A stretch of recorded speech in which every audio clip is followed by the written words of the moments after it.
मेरे साथ मारपीट करना स्टार्ट कर दिया था और आए दिन मेरे को रोज़ टॉर्चर करती रहते थे मेरे तीनों नंदे व सास वगैरह।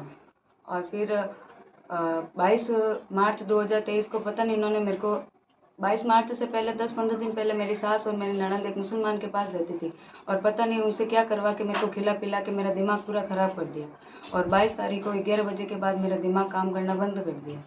और 2 बजे के बाद मुझे पता नहीं मेरे साथ क्या हुआ, मैं कहाँ पे चली गई, किस रास्ते पे गई, कहाँ पे बैठ गई, कहाँ पे सो गई, मेरे को कुछ पता ही नहीं चला।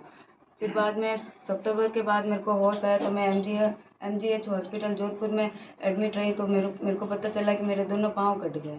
फिर भी मैंने कुछ एक्शन नहीं लिया, मैंने सारी बात अपने ऊपर ले ली। फिर एक महीने तक तो मैं वहाँ एडमिट रही। मेरे साथ मेरे परिवार वाले भी रहे थे और मेरे ससुराल वाले भी रहे थे, पर ससुराल वाले मेरे परिवार से मिलने नहीं देते थे। वो आते थे तो उनको भगा देते थे और सारा दिन मेरा पति मेरे पास ही रहता था, तो मेरे को कुछ बोलने ही नहीं दिया था। फिर 1 महीना वहाँ से मेरे को छुट्टी दिलाने के बाद डायरेक्ट मेरे को अपने ससुराल लेके चले गए।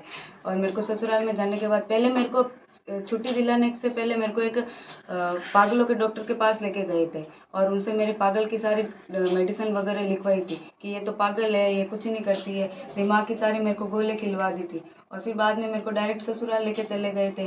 फिर मम्मी पापा मेरा हाल वगैरह पूछने आते थे तो उनको आने नहीं देते थे, उनके साथ मारपीट करते थे और उनको गाली गलौज भी करते थे, उनको आने भी नहीं देते थे। और मेरी ऐसी कंडीशन में भी वो लोग मेरे को टॉर्चर करते थे, मेरे को मारते थे और मेरे को पागल होने की दवा मेरे को कंटिन्यू 3 महीने तक उन्होंने दी थी। इससे मेरा दिमाग भी पूरा बंद हो गया था, मेरे को कुछ पता ही नहीं चल रहा था कि क्या हो रहा है, क्या करूँ मैं, क्या हुआ मेरे साथ, कुछ मालूम नहीं चला। और ऐसी कंडीशन में मेरी तीनों नंदे मेरे को लकड़ी से मारने के लिए मेरे अंदर रूम में आई थी।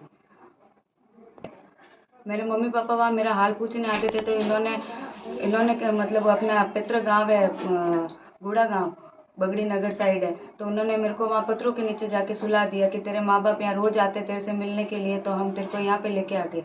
फिर वहाँ मेरे को 15-20 दिन तक रखा था, ना कोई सेवा चाकरी होती थी ना कुछ। फिर मेरी मेडिसिन ख़त्म हो गई तो मैंने उनको बोला कि मेरी मेडिसिन ख़त्म हो गई तो आप मेरे को जोधपुर एक बार चेकअप करवा के आओ। तो ये लोग मेरे को पहले पाली लेके गए थे और फिर अगले दिन मेरे को जोधपुर लेके गए थे, तो मैंने चुपके से अपने पापा को फ़ोन कर दिया कि ये लोग मेरे को मार डालेंगे, तो आप मेरे को यहाँ पे लेने के लिए आ जाओ। तो पापा वगैरह आए थे, सिर्फ 2 दिन का बोल के मेरे को यहाँ लेके आए थे और डॉक्यूमेंट वगैरह मांगे थे मेडिसिन के वगैरह, तो इन्होंने मना कर दिया कि हमारे पास कोई डॉक्यूमेंट वगैरह नहीं है। फिर भी मैंने कुछ नहीं कहा। यहाँ आने के बाद मैंने अपने ससुराल वालों को फ़ोन किया था, अपने ससुर को, अपने पति को, कि मेरी हालत ठीक नहीं है तो मेरे को वो डॉक्यूमेंट दो ताकि मैं हॉस्पिटल जा सकूँ और मेरा इलाज करवा सकूँ। तो इन्होंने वो मेरे को डॉक्यूमेंट भी नहीं दिए और ऊपर से धमकी देने लगे थे फ़ोन पे और यहाँ आके समाज वालों के सामने बोले कि हमारा इनसे है ना राजीनामा करवा के हमारा तलाक करवाओ।